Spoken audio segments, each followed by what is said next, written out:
Баршаңызға сәлем. Сіздермен осындай магазиндердегі коржиктерден кем түспейтін, құрамына жұмыртқа мен маргарин қосылмайтын, ішкі көрінісі осындай өте дәмді, әдемі коржиктердің рецептімен бөліскім келеді. Және осы рецептпен сіздер үй жағдайында жасап, магазиндерге сатсаңыздар да болады. Алдымен мен қолыма осындай бір реттік қолғапты киіп алдым. Мұны кию кимеу өздеріңіздің қалауларыңыз бойынша.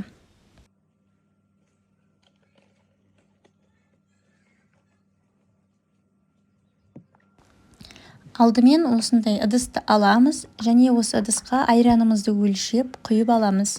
Мендегі айран қолдың айраны, негізінен айранның қою майлы болғаны абзал.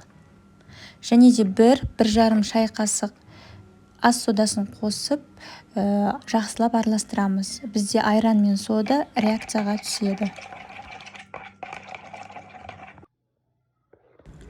Айран мен ас содасы бізде осындай реакцияға түсіп, 2 есеге көбейеді. Қантымызды, сұйық майымызды өлшеп саламыз, және де венчиктің көмегімен жақсылап қанты толықтай ерігенше араластырамыз.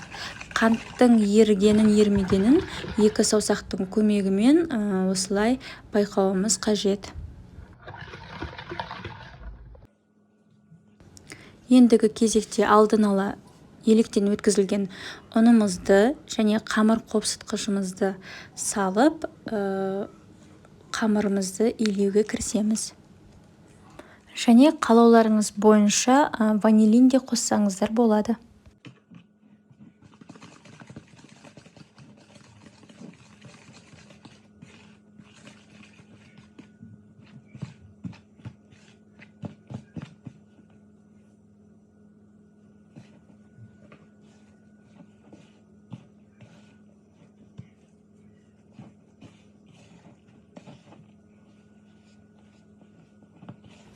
Біздің қамырымыз осындай өте жұмсақ, нәзік, қолға жабысқақ болып шығады. Артық ұн қосудың қажеті жоқ, өйткені біздің коржиктеріміз піскен кезде қатты болып тапталып пісетін болады.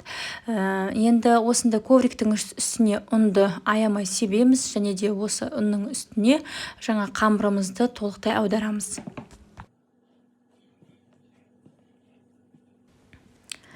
Және де осы ұрпақтың үстіне аздап аунатып, қамырымызды 1-2 рет илеп жібереміз. Және де осы ұрпақтың үстінде, осы тұрған жерінде оқтаумен жайып, қалыңдығын өте жұқа етпей, қатты қалың етпей, орташа қалыңдықта жайып аламыз.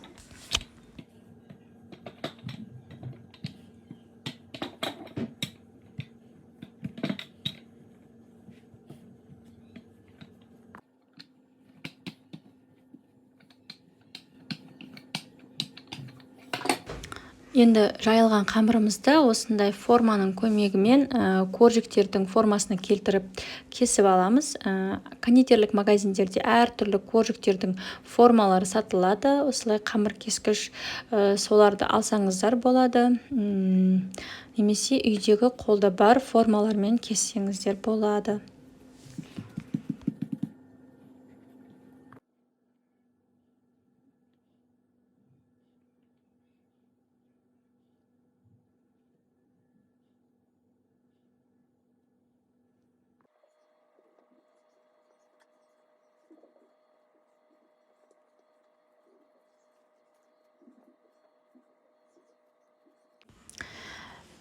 Және кесілген коржиктерді осылай шпательдің көмегімен алып, пергамент қағазына жайғастырамыз.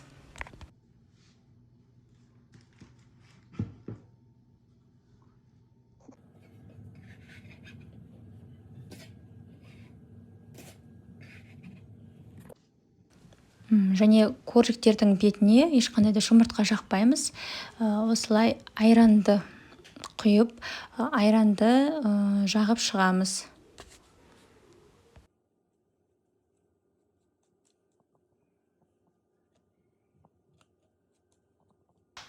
Және де алдын ала қызып тұрған пеште 200-220 градуста 10-15 минутта пісіріп аламыз.